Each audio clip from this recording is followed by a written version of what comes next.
Charles Kolin from Greenwich is just 16 years old, and he's already swayed minds in Congress. The junior at Greens Farms Academy in Westport is at the forefront of the bullying prevention movement. He made Greenwich Magazine's list of 10 teens to watch. His is a remarkable story of perseverance. I was bullied for all of middle school. That would be from 5th grade to 8th grade. I had, my peers were cruel to me. They would go out of their way to say insensitive and unnecessary comments.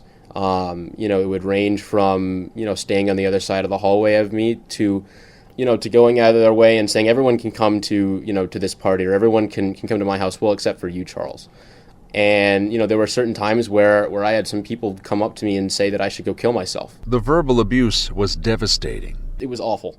To come into school where I should feel safe, in an environment that's supposed to be kind, to have my peers come up to me and tell me that I should go home, go kill myself, it's heartbreaking. It took a lot out of me in order to get through that.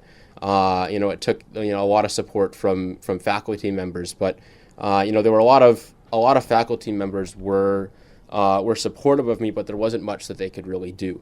They were empathetic, but they couldn't really help as much. It was really up to me to sort of get through it.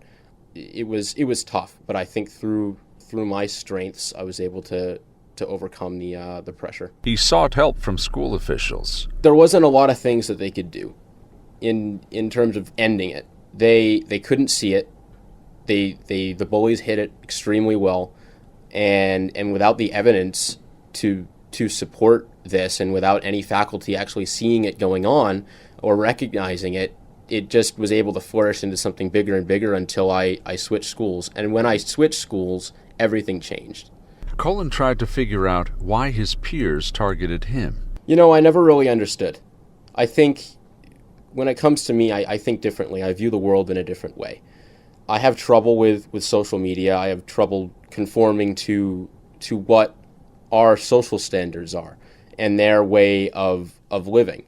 So because I wasn't able to fit into their puzzle, I think it sort of labeled me as an outcast, and I think that's why they targeted me, but it really was for no good reason. The relentless bullying took a toll. In terms of how it affected me emotionally, I would say it almost destroyed my spirit. I'm known to never give up. I'm known to always push through, and without the help of my parents and a few friends along the way, I don't know where I'd be. I think to anyone else, this would be soul-crushing and destroying. I've always had a sense of self-confidence because I've been born a surviving triplet. So I've always defied the odds of survival. And so I've come in with that self-confidence throughout my life. And I think without that, and that makes me different. Because of that difference between other people, I was able to get through it a lot easier than most people. Charles Kolin is thriving at Greens Farms Academy, having shed the burden of being bullied. He's devoted himself to making a difference. It was a terrible experience, but now I don't want that to happen to anyone else. He's teamed up with the Pacer Bullying Prevention Center to promote something called Unity Day. Anti sort of brings in a sort of negative energy to an anti-bullying day. It forces people to be in an environment where they're pointing the finger at each other, calling each other the bully, and it creates a lot of anger and fear.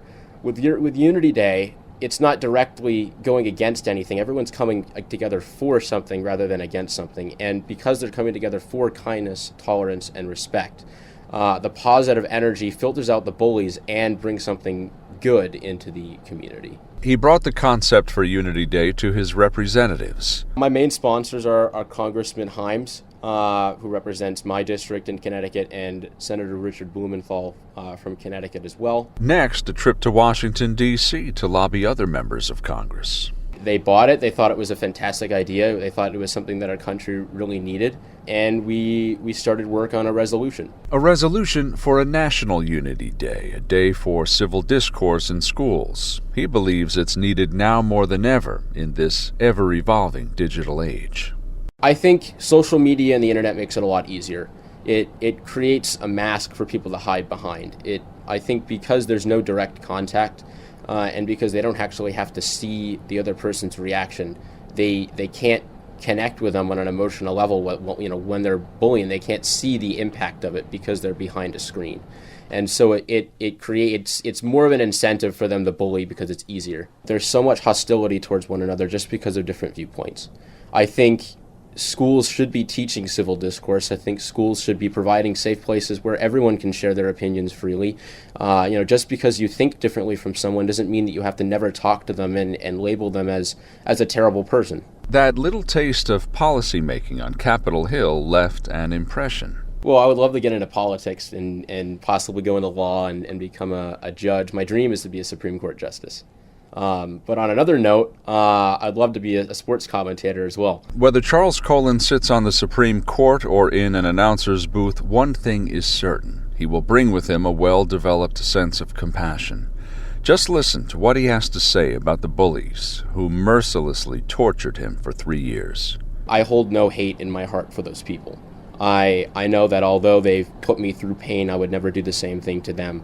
If they were in need of help, if they needed me in a bad time, I would be the first person to lend a helping hand. Unfortunately, what these kids did was terrible and extremely unjust, but I don't think it's my job to retaliate. I think it's my job to come from a place of love and come with open arms to accept those people. If they ever need me. In Westport, Sean Adams, WCBS News Radio 880.